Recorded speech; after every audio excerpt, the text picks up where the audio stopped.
Bonjour à tous et bienvenue dans cette nouvelle vidéo dans laquelle je vais vous parler d'un sujet qui ne concerne pas tellement ma chaîne YouTube, mais qui s'en rapproche quand même pas mal. L'actualité est quand même sortie il y a une semaine, mais je me suis quand même posé la question, est-ce que ça peut vous intéresser ou pas? Car il n'y a vraiment aucun YouTuber tech pur qui parle de ce sujet-là sur YouTube. Et vu que moi personnellement je suis quelqu'un qui adore ce domaine-là, même si j'en parle pas sur la chaîne YouTube, je suis fan de Solana quand même. Bonjour à tous et bienvenue sur Gigatop, c'est encore une fois Hugo. Allez, c'est parti!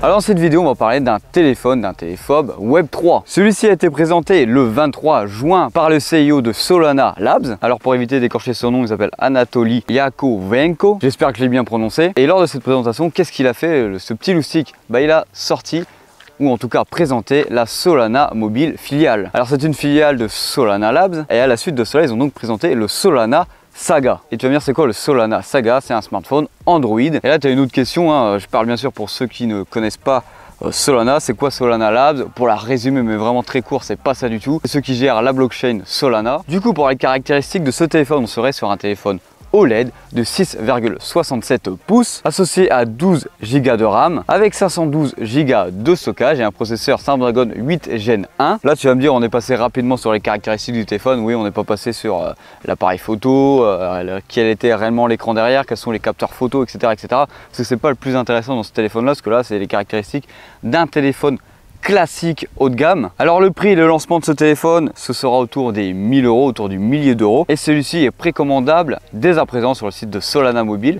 Si tu fais un dépôt de 100 $, et les 100 $ peuvent être remboursés si tu n'auras plus envie en gros. Alors si je me souviens bien, je crois que c'est en 2023 qu'il sera lancé. Si je me trompe pas, c'est vraiment de tête, j'ai pas noté l'information sur mon petit fold. Alors c'est quoi les innovations de ce téléphone par rapport à un téléphone classique, tu vas me dire? L'objectif principal, c'est d'interagir avec l'écosystème Web3 de Solana. Avant d'aller plus loin, mets-moi en commentaire si ça te dit que je te fasse une petite vidéo pour aller vulgariser au maximum qu'est-ce que le Web3 sur la chaîne. Alors là, je vais vous lire un petit passage qui a été dit pendant la conférence. Alors, les fonctionnalités et caractéristiques uniques étroitement intégrées à la blockchain Solana permettent de réaliser des transactions sur le Web3 et de gérer des actifs numériques tels que des jetons et des NFT de manière simple et sécurisée. Alors en gros, quelles sont les nouveautés? Vous allez avoir Solana Pay. Alors Solana Pay, je vous expliquerai peut-être, ou je vous invite à aller voir des vidéos autres de youtubeurs ou d'articles sur internet qui parlent un peu plus approfondi sur le sujet de Solana, en tout cas la blockchain, voilà, en général. Vous pouvez aller voir mon compatriote HP de la chaîne My Wallet Finance,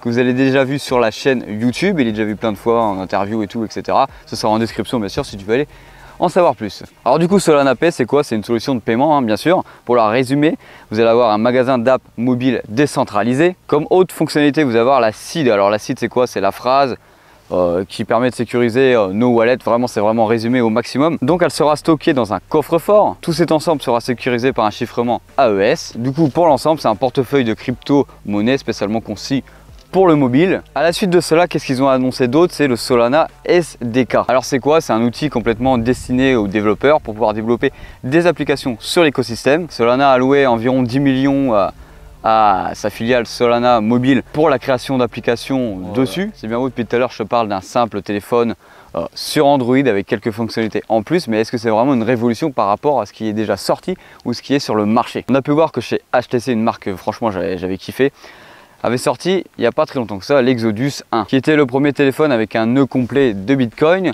mais ils n'ont pas réitéré l'expérience par la suite. Et on a quand même le gros concurrent, en tout cas le numéro 1 mondial des mobiles et de tout en résumé dans l'électroménager. Il faudra aller voir vraiment sur un classement, mais c'est Samsung. Samsung, ils sont quand même en avance sur le sujet par rapport à de nombreuses marques mobiles. Ils font énormément de choses au niveau de la blockchain et au niveau de l'interface crypto-monnaie, on va dire ça comme ça.